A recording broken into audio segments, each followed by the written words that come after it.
साथियों, आज के इस क्लास में हम प्रारंभ करने जा रहे हैं। हमारा टॉपिक गांधी जी व राष्ट्रीय आंदोलन, यानी जो हमारा राष्ट्रीय आंदोलन है, भारतीय राष्ट्रीय आंदोलन है, भारतीय स्वतंत्रता संग्राम है, इसमें गांधी जी का क्या योगदान रहा, ये अपने इसमें जानेंगे। पहले अपने बातचीत करेंगे गांधी जी के सामान्य परिचय पर, जो हम सभी को पता रहता है, पर उनसे जहां क्वेश्चन की संभावना बनती है उनकी बात करेंगे, और फिर हम राष्ट्रीय आंदोलन की चर्चा करेंगे। अब देखिए, भारत का जो राष्ट्रीय आंदोलन है, इसमें गांधी जी का योगदान, यानी महात्मा गांधी। अब ये जो महात्मा गांधी है, इनका क्या रोल रहता है इस आंदोलन में, हम सभी को वैसे पता रहता है, पर प्रतियोगी परीक्षाओं की दृष्टि से क्या रहेगा, इसकी हम बातचीत करेंगे। अब इनका जो गांधी जी के बारे में सामान्य परिचय हम लेते हैं, तो इनका जन्म कहाँ होता है, कब होता है, तो इनका जन्म जैसा हम सभी को पता रहता है कि 2 अक्टूबर 1869 को इनका जन्म हुआ है, और पोरबंदर गुजरात में ये जन्मते हैं। पोरबंदर गुजरात में इनका जन्म हुआ है। और अपनी देखें कि गांधी जी का जीवन काल है, ये गांधी जी का जीवन काल क्या है, 2 अक्टूबर 1869 इनका जन्म होता है, और 1869 से जन्म होकर और ये 30 जनवरी 1948 तक जीवित रहते हैं। 30 जनवरी 1948 को इनकी हत्या कर दी जाती है, जो हम सभी को पता है। ठीक है, अब देखिए 2 अक्टूबर है, ये 2 अक्टूबर क्या है, अंतर्राष्ट्रीय अहिंसा दिवस के रूप में इसको मनाते हैं। किस रूप में? अंतर्राष्ट्रीय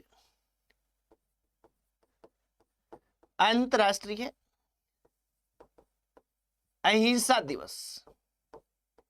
ये अंतर्राष्ट्रीय जो अहिंसा दिवस है, इस अंतर्राष्ट्रीय अहिंसा दिवस इसको 2 अक्टूबर को घोषित किया है। किसने किया है? यूएनओ के द्वारा ये घोषित किया गया है।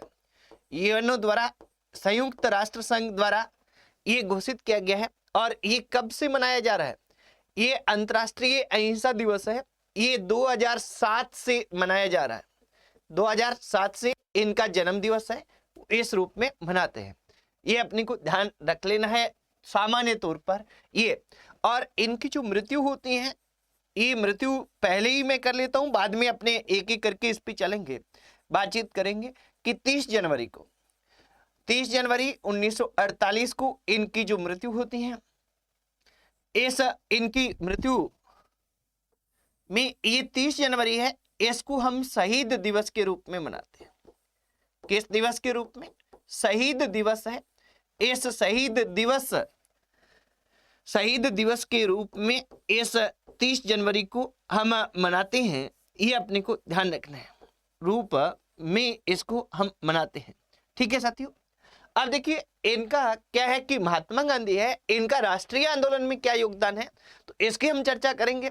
पहले अपने को ये पता होना चाहिए, सामान्यतः पता हमें रहता भी है, कि ये बैरिस्टर की पढ़ाई करके इंग्लैंड से 1891 में आए हैं, और 1891 में आने के बाद ये 1893 में दक्षिण अफ्रीका, एक दादा अब्दुल्ला नाम के फारसी व्यापारी थे, उनके केस को लड़ने के लिए दक्षिण अफ्रीका जाते हैं।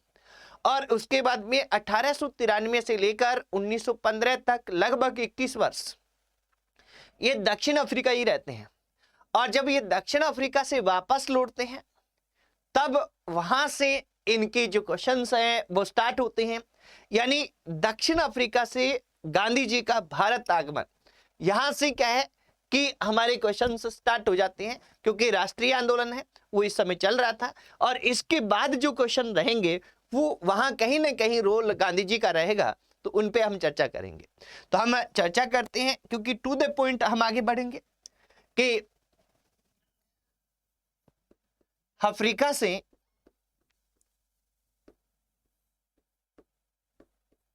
भारत आगमन किसका? गांधी जी की बात कर रहे हैं तो गांधी जी का ही होगा। अफ्रीका से भारत आगमन, अब देखिए अफ्रीका से भारत है, ये आगमन गांधी जी का रहता है। गांधी जी अफ्रीका से भारत कहां पर आते हैं? तो ये एक तो ध्यान रखेंगे, ये 9 जनवरी 1915 को, ये देखिए जो मैं आपको लिख रहा हूं इसे आप अच्छे से ध्यान रखें कि 9 जनवरी 1915 जो है, इस 9 जनवरी 1915 को ये भारत लौटते हैं। अफ्रीका से भारत लौटे हैं। अब देखिए ये लौटे हैं तो कहां आए हैं, ये एक तो ध्यान रखेंगे कि ये अपोलो बंदरगाह पर आए हैं। कौन सा बंदरगाह है? अपोलो बंदरगाह। अब देखिए अपोलो जो बंदरगाह है ये कहां पर था? बंबई में। अपोलो बंदरगाह बंबई में ये आए हैं। और ये अपोलो बंदरगाह था साथियों, ये मुख्यतः क्या है कि जो वीआईपी लोग होते थे, यानी जो गवर्नर जनरल है या देसी रियासतों के शासक हैं या इंग्लैंड के सम्राट हैं या इंग्लैंड का कोई प्रतिनिधि है जो भारत आ रहा है, यानी ये लोग ही यहाँ उतरते थे। पर अपोलो बंदरगाह पर गांधी जी को उतरने की अनुमति, यहाँ आने की अनुमति इसलिए दी गई क्योंकि गोपाल कृष्ण गोखले और फिरोज शाह मेहता है, इन्होंने गांधी जी के बारे यहाँ उतरने के लिए अंग्रेजों से आग्रह किया था और उनके आग्रह को मान लिया गया। और ये अपोलो बंदरगाह पर उतरे हैं और ये किस जहाज पे आए हैं? अरेबिका जहाज। अरेबिका जहाज पर ये भारत लौटे, ये अपने को ध्यान रखना। ये जो 9 जनवरी है, इसी उपलक्ष्य में जब ये भारत लौटे हैं तो 9 जनवरी को क्या मनाते हैं? 9 जनवरी को प्रतिवर्ष प्रवासी दिवस के रूप में मनाया जाता है। प्रतिवर्ष प्रवासी दिवस के रूप में 9 जनवरी को मनाते हैं। प्रतिवर्ष प्रवासी दिवस के रूप में ये मनाते हैं। पहला जो प्रवासी दिवस है ये कब मनाया गया, यानी प्रवासी दिवस है ये मनाना किस वर्ष से प्रारंभ हुआ? तो पहला प्रवासी दिवस है ये मनाया गया था 2003 में, यानी 9 जनवरी 2003। कब मनाया गया? 9 जनवरी 2003 में ये पहला प्रवासी दिवस है ये मनाया गया है। तो ये गांधी जी भारत लौट गए हैं। भारत लौटने के बाद में साथियों क्या होता है कि इस समय क्या है कि पहला विश्व युद्ध चल रहा है। क्या चल रहा है? पहला विश्व युद्ध चल रहा है। और इस पहले विश्व युद्ध में ये क्या करते हैं, ये भारतीय नागरिकों से अंग्रेजों की सहायता, ये अंग्रेजों के समर्थक है, ध्यान रखेंगे। गांधी जी हैं, जो हम गांधी जी के बारे में सोचते हैं साथियों, क्या सोचते हैं कि गांधी जी एक हाथ में लकड़ी होगी, लंगोटी होगी, नंगा बदन होगा, वो गांधी जी नहीं है। यहाँ जब 1915 की बात कर रहे हैं, वो एक वकील है, सूट बूट वाले गांधी जी हैं। क्या है?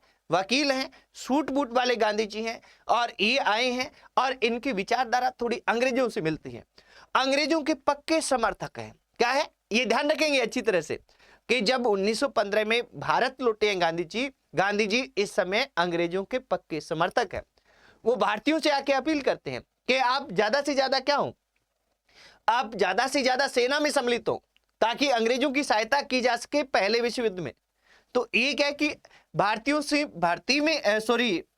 से सेना में भर्ती होने की अपील करते हैं बार बार।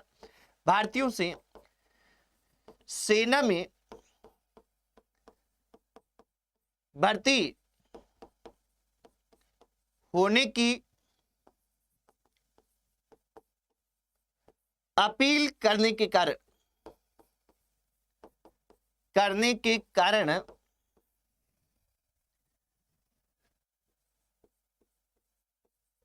भारतीय गांधी जी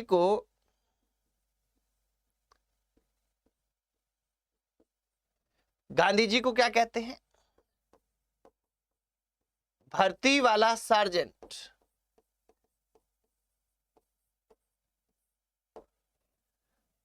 भारतीय गांधी जी को भर्ती वाला सार्जेंट कहते हैं, ये अपने को ध्यान रख लेना।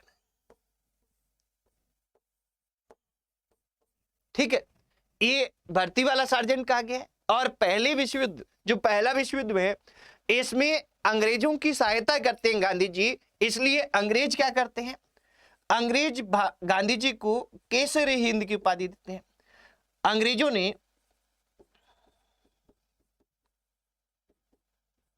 गांधी जी को केसर ए हिंद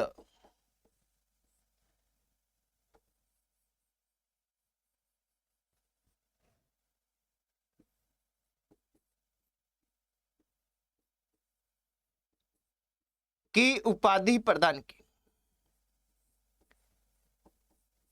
ये ध्यान रखना है इस उपलक्ष्य में। अब देखिए गांधी जी के पास और भी है पर उपाधि। इन्हें क्या दिया गया है? बोवर पदक दिया गया है, इनको जुल्लू पदक दिया गया है। ये अफ्रीका में अंग्रेजों की सहायता के लिए इनको दिया गया था। ठीक है, अब ये भारत में आ गए हैं, अंग्रेजों की सहायता कर रहे हैं। इस समय एक अपने को और ध्यान रखना है कि गांधी जी के राजनीतिक गुरु कौन थे? राजनीतिक गुरु गांधी जी हैं, इनके राजनीतिक गुरु हैं। ये राजनीतिक गुरु कौन कहलाते हैं? ये कहलाते हैं गोपाल कृष्ण गोखले। कौन कहलाते हैं? गोपाल कृष्ण गोखले। और गोपाल कृष्ण गोखले हैं, ये राजनीतिक गुरु कहलाते हैं। और ये क्यों कहलाते हैं? क्योंकि देखिए गांधी जी ने इनसे सलाह ली थी। तो गांधी जी ने गोपाल कृष्ण गोखले क्या कहते हैं कि 1 वर्ष तक आप क्या करें? 1 वर्ष तक भारत भ्रमण करें। 1 वर्ष तक भारत भ्रमण तथा कान खुले व मुंह बंद रखने, यानी सुनो बोलो मत, मुंह बंद रखने की सलाह गांधी जी को दी। गांधी जी को दी। ये गोपाल कृष्ण गोखले थे जो क्या कह रहे हैं कि आप 1 वर्ष तक भारत भ्रमण करें और कान खुले रखें और मुंह क्या रखें? बंद रखें, और इससे आप भारतीय जनता को जान पाएंगे। और ये गांधी जी के क्या है? राजनीतिक गुरु है। अब देखिए यहां आपने देखें कि गांधी जी की पहली सार्वजनिक उपस्थिति भारत में, गांधी जी की पहली सार्वजनिक उपस्थिति, गांधी जी की पहली सार्वजनिक उपस्थिति कहां थी? पहली सार्वजनिक उपस्थिति थी वो थी 1916 में बनारस हिंदू विश्वविद्यालय। बनारस हिंदू विश्वविद्यालय के दीक्षांत समारोह में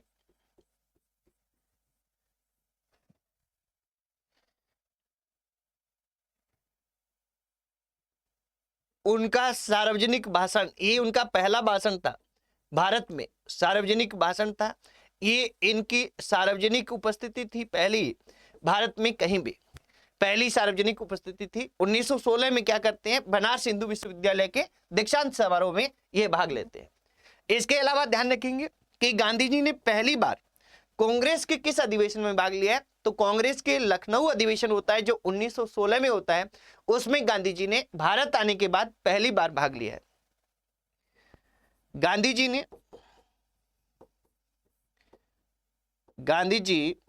ने 1916 की लखनऊ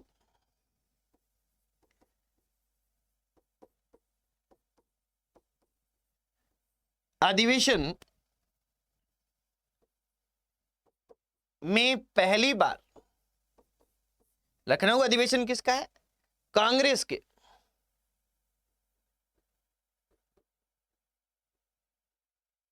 कांग्रेस के लखनऊ अधिवेशन में पहली बार भाग लिया, पहली बार भाग लिया। अब देखिए गांधी जी क्या है? गांधी जी भारत पहुंच गए, और भारत पहुंचने के साथ में क्या हो रहा है कि ये अंग्रेजों की सहायता विश्व युद्ध में करते हैं। गोपाल कृष्ण गोखले इनको क्या करते हैं? इनको सुझाव देते हैं एक साथ 1 साल तक घूमो भारत में, कान खुले रखो, मुंह बंद रखो, ये बात होती है। गांधी जी क्या करते हैं, पहली बार सार्वजनिक रूप से बनारस हिंदू विश्वविद्यालय के दीक्षांत समारोह में भाग लेते हैं, वह भाषण देते हैं। उस भाषण में ये देसी राजाओं की आलोचना करते हैं, इसलिए क्या है कि पहले सार्वजनिक भाषण से ये चर्चित हो जाते हैं। और पहली बार कांग्रेस के 1916 के लखनऊ अधिवेशन में भाग लेते हैं। इतनी सी इनकी प्रारंभिक बात होगी। इसके बाद में गांधी जी के जो प्रारंभिक आंदोलन रहे हैं उनकी हम बात करते हैं। तो गांधी जी के प्रारंभिक आंदोलन कौन से हैं? सबसे पहले हम बात करें, सीधा सीधा ही हम लिख देते हैं,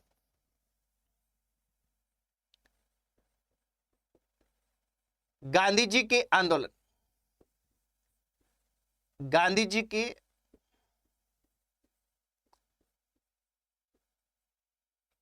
आंदोलन। अब देखिए, गांधी जी के जो आंदोलन है इनकी हम चर्चा करें तो नंबर 1, गांधी जी के आंदोलन में सबसे पहले इनका आंदोलन आता है, वो आता है चंपारण आंदोलन। चंपारण आंदोलन कब होता है, क्यों होता है, इसके क्या क्वेश्चन बनते हैं, उन सभी पर हम एक एक करके चर्चा करते हैं। चंपारण आंदोलन। अब देखिए, एक तो ध्यान रखना है कि जो चंपारण है, ये चंपारण कहां पर है, ये पूछने का ट्रेंड है। तो चंपारण बिहार में है। कहां पे है? बिहार में चंपारण है, ये हम सभी को पता रहता है। चंपारण आंदोलन है, इसमें गांधी जी को राजकुमार शुक्ल नाम के व्यक्ति ने, राजकुमार शुक्ल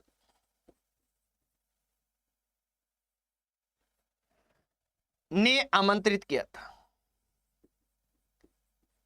ने आमंत्रित किया। किसने आमंत्रित किया है? राजकुमार शुक्ल ने आमंत्रित किया है गांधी जी को, ऐसा आंदोलन में। नंबर 1 बात। नंबर 2, अपने को ध्यान रखना है कि यह भारत में गांधी जी का पहला आंदोलन था। गांधी जी का पहला आंदोलन था। इसके अलावा क्या है कि यहां क्या 3 कठिया पद्धति थी। 3 कठिया पद्धति क्या थी कि 3/20 भाग पर, टोटल भूमि के 3/20 भाग पर नील की खेती करना अनिवार्य था। अब नील की खेती है, ये किसानों के लिए बहुत ज्यादा लाभदायक नहीं थी। एक तो भूमि अनुपजाऊ हो जाती थी, प्लस इसके लिए उन्हें एडवांस में कुछ पैसे लेने होते थे अंग्रेज व्यापारियों से, जिससे वो इसकी बिजाई वगैरह कर पाते। इतना उनके पास पहले पैसा नहीं होता था। अब अंग्रेज व्यापारी एडवांस में पैसे देकर और अपने मनमाफिक रेट पर क्या है कि फसलों को खरीदते थे। तो यहां क्या है कि ये गांधी जी का पहला आंदोलन है। यहां 3 कठिया पद्धति प्रचलित थी, इसी का विरोध था। 3 कठिया पद्धति प्रचलित थी, और ये 3 कठिया प्रचलित थी जिसके तहत 3/20 भाग पर, जितनी भी भूमि होती थी उसके 3/20 भाग पर नील की खेती करना अनिवार्य था। नील की खेती करना क्या था? नील की खेती करना अनिवार्य था। ये अपने को ध्यान रखना है। अब देखिए, 3 कठिया पद्धति प्रचलित है और इस 3 कठिया पद्धति के तहत नील की खेती करना अनिवार्य है। तो यहां अपने को यह ध्यान रखना है कि यह 3 कठिया पद्धति प्रचलित थी, जिसके तहत 3/20 भाग पर नील की खेती करना अनिवार्य था। इसी का विरोध था और गांधी जी के नेतृत्व में ये आंदोलन हुआ। इसमें 3 कठिया पद्धति है, ये समाप्त कर दी गई। 3 कठिया पद्धति समाप्त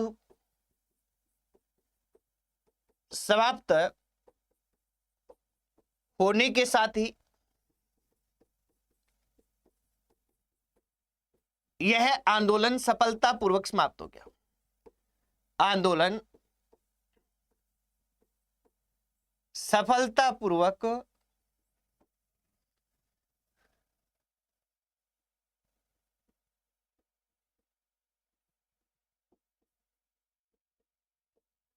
समाप्त हो गया। अब देखिए यहां अपने को ध्यान रखना है कि यह आंदोलन सफलतापूर्वक समाप्त हुआ है, तिनकठिया पद्धति समाप्त होती, ये एक बात है।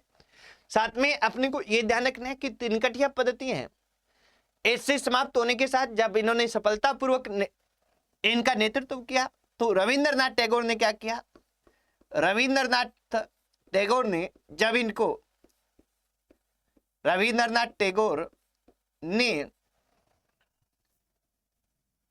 इनका, गांधी जी का नाम क्या था, मोहनदास करमचंद गांधी था, ये नाम था इनका। मोहनदास करमचंद गांधी को चंपारण आंदोलन के दौरान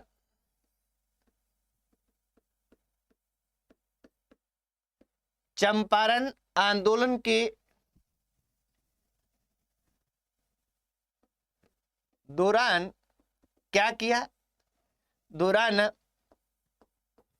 महात्मा की उपाधि दी, महात्मा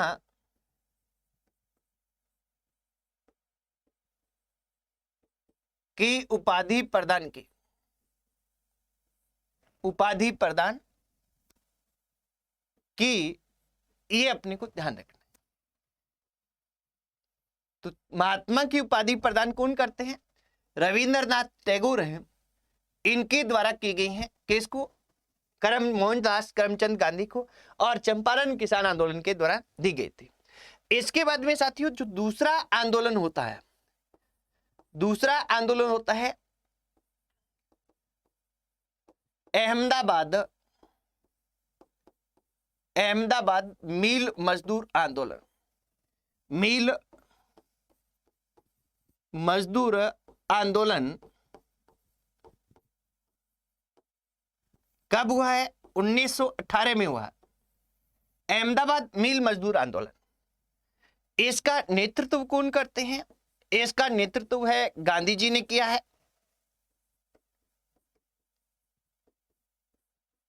गांधी जी ने किया, ठीक है।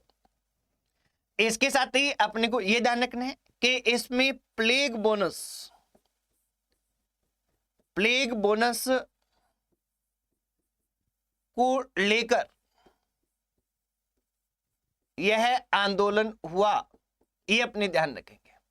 अब देखिए यहां क्या था साथियों कि अहमदाबाद क्षेत्र था, गुजरात वाला था, यहां हर साल इस समय क्या प्लेग रोग फैलता था, और प्लेग रोग फैलता था इसलिए क्या कि मजदूर जितने भी क्या कर रहे थे, मजदूरी करते थे, इन्हें प्लेग बोनस दिया जाता था। अब ये प्लेग बोनस है, ये प्लेग बोनस है, जो फैक्ट्री मालिक हैं, उद्योगपति हैं, वो 20% देना चाह रहे हैं। क्या देना चाह रहे हैं, उद्योगपति है, ये प्लेग बोनस है, उद्योगपति ये 20%, कितना,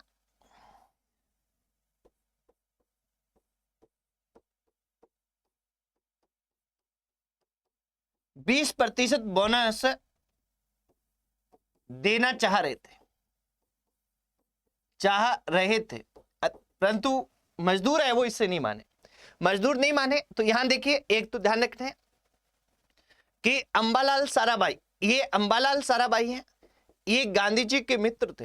अंबालाल साराभाई गांधी जी के मित्र हैं, उद्योगपति हैं, और ये क्या है कि गांधी जी के मित्र और उद्योगपति होने के साथ साथ इन्होंने क्या किया था, अंबालाल साराभाई ने गांधी जी का जो सत्याग्रह आश्रम इन्होंने स्थापित किया था, उसमें गांधी जी को क्या किया, आर्थिक सहायता दी थी। पर यहां मित्रों अपने को यह ध्यान रखना है कि अंबालाल जो साराभाई हैं, ये अंबालाल साराभाई क्या थे, ये उद्योगपति थे, और इन अंबालाल साराभाई ने ही क्या किया था, इन अंबालाल साराभाई ने इसमें मजदूरों के साथ, क्योंकि एक भी उद्योगपति हैं, तो ये उद्योगपतियों की तरफ है, मजदूरों के साथ हम कह दें कि ज्यादती किए हैं या उनके हक को मारा है। ये इनके विरोध में थे अपने मित्र के कौन? गांधी जी। अंबालाल साराभाई की बहन, इनकी बहन थी अनसुया बेन। अनसुया बेन ने गांधी जी का समर्थन किया, ने गांधी जी का क्या है? समर्थन किया। ये अपने को ध्यान रखना है इस आंदोलन के दौरान।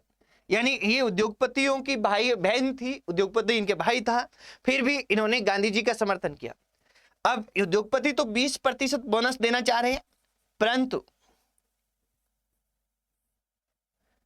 गांधी जी ने क्या है?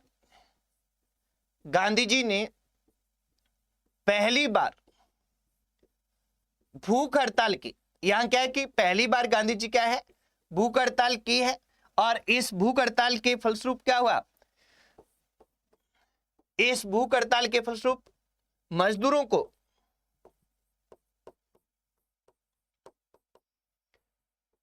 35% प्लेग बोनस दिया गया। प्लेग बोनस दिया गया और यह आंदोलन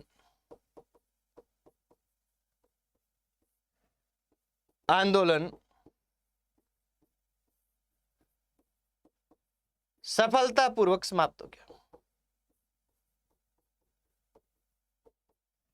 गया।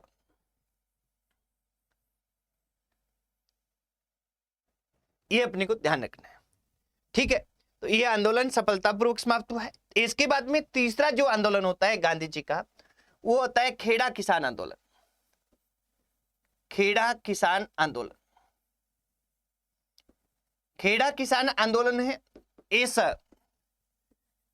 खेड़ा किसान आंदोलन कब होता है? ये भी 1918 में होता है, पर अहमदाबाद मिल मजदूर आंदोलन के बाद होता है। इसमें क्या होता है मित्रों? अकाल पड़ जाता है, और अकाल पड़ने के बाद भी यहाँ सरकार है वो राजस्व वसूली कर रही है जबरदस्ती किसानों से। और यहाँ वल्लभ भाई पटेल और इंदुलाल याग्निक, शंकरलाल बैंकर आदि साथी थे, उनके साथ में यह आंदोलन होता है। इस आंदोलन के प्रारंभिक नेता कौन थे? प्रमुखतः प्रारंभिक नेता, ये प्रारंभिक नेता थे वो थे वल्लभ भाई पटेल। वल्लभ भाई पटेल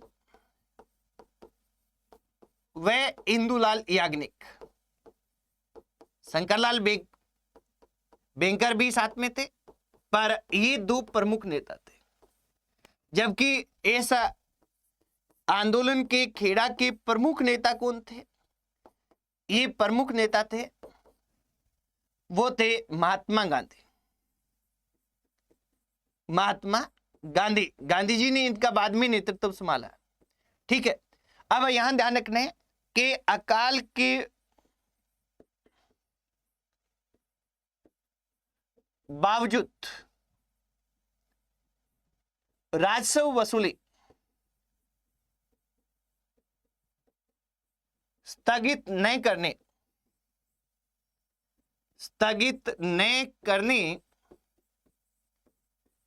के विरोध में यह आंदोलन हुआ। अकाल के बावजूद राजस्व वसूली स्थगित न करने के विरोध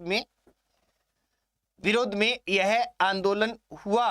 ये अपने को ध्यान रख लेना है, इस पे हमें गौर करना है, ठीक है। अब क्या होता है साथियों कि फिर कुछ समय के लिए क्या किया गया? कुछ समय के लिए ये आंदोलन है, इस आंदोलन को स्थगित कर दिया गया। सॉरी, राजस्व वसूली को स्थगित कर दिया गया। यानी जो नहीं देना चाहते, क्या है, जो नहीं देना चाहते उनके लिए क्या हुआ कि वो क्या कर सकते हैं? जो नहीं देना चाहते वो न दे, और इस तरह से क्या है, यह आंदोलन भी सफलतापूर्वक समाप्त हो गया। इसमें क्या किया गया? इसमें अप्रत्यक्ष रूप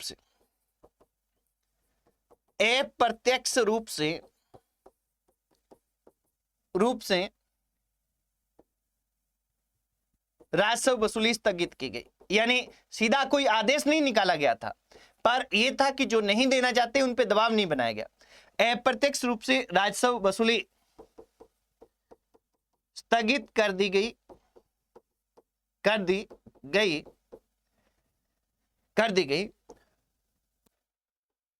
इसी के साथ यह आंदोलन भी सफलतापूर्वक समाप्त हो गया। यह आंदोलन भी सफलता पूर्वक समाप्त हो गया। अपने को यह ध्यान रखना है। तो ये क्या है कि प्रारंभिक 3 छोटे आंदोलन है। अब देखिए इनमें क्या पूछा जाता है। एक तो आप ये ध्यान रखें कि वल्लभ भाई पटेल इसी आंदोलन के दौरान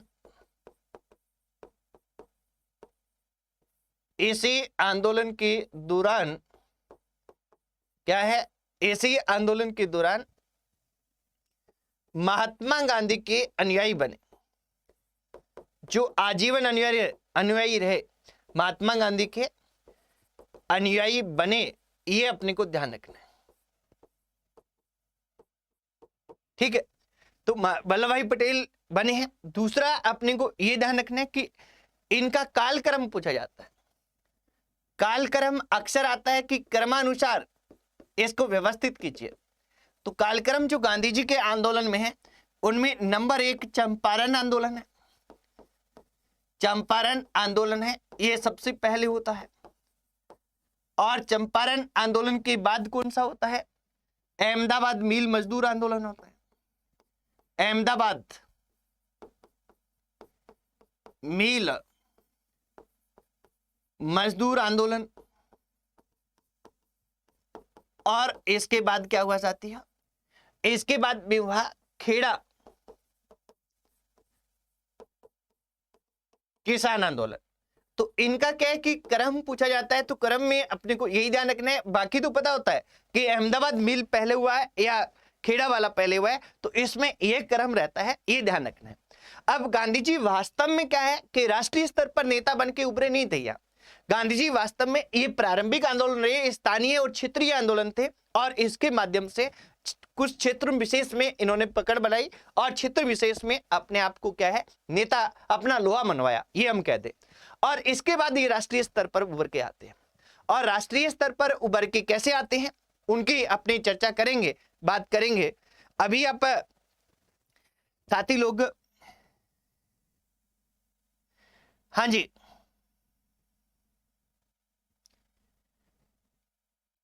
ये मनोज बिश्नोई साहब कह रहे हैं कि सर कुछ दिखाई नहीं दे रहा, खाली आवाज आ रही है। अभी तो मैं क्या है कि पीछे हूं, पहले दिख रहा था या नहीं दिख रहा था, कमेंट करके बता दो।